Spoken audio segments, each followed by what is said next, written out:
Have you ever wondered how you can create and engage your viewers with an animated highlight box? This is Noso from DigitalGasser. You're welcome. So let's create this together. For this tutorial, we'll be using CreateStudio. So let's log in into CreateStudio and get started. Click on Start from Scratch. Let's change the canvas color. So go to this setting icon, and we'll have to select a bit light background. Click on the plus icon to select a shape. For this tutorial, we'll be selecting a rectangle. Click on duplicate to duplicate the rectangle in the timeline. Select the first rectangle and change the color to black.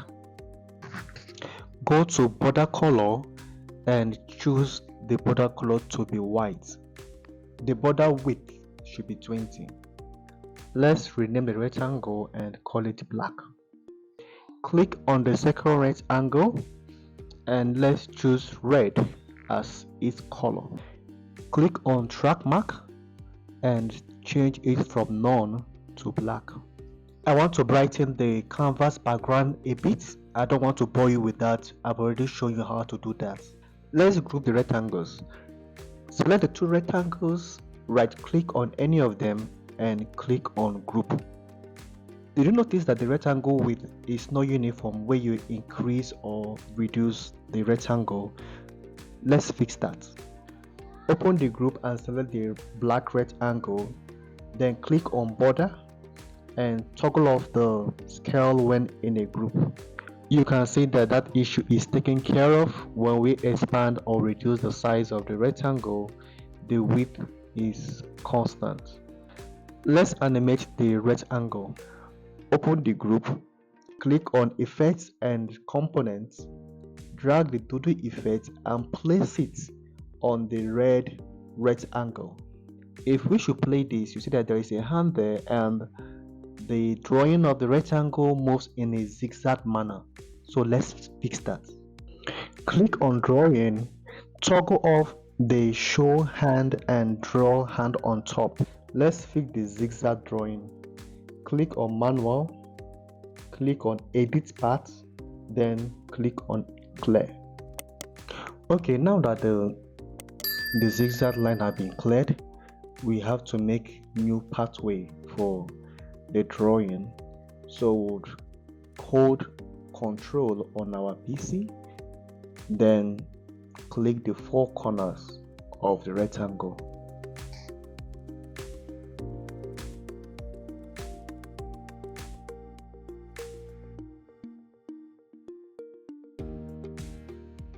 Okay, we have gotten our animation. Let's exit to the main timeline.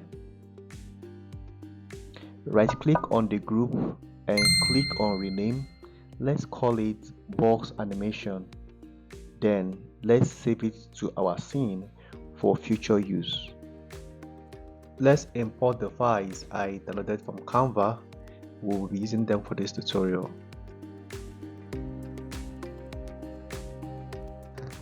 Let's drag one of the image to the timeline and we would have to adjust the box to fit the image.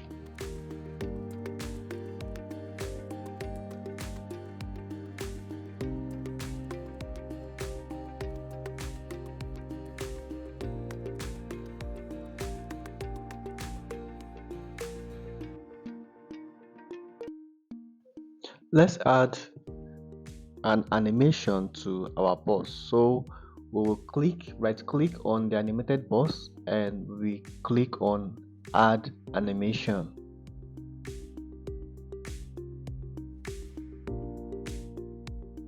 Select position and do the same for the remaining four bosses.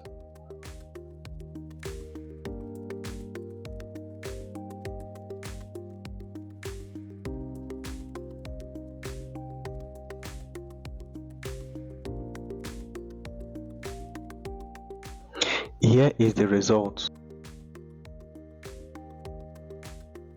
Let's animate each boss individually. We would have to duplicate the animation into 4 places.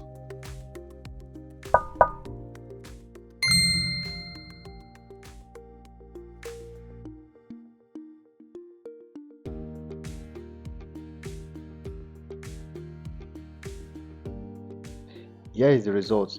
I don't want this tutorial to be too long, but in the next tutorial I will be teaching you how to create a zoom in effect like this. And before then, do remember to subscribe. Happy creating.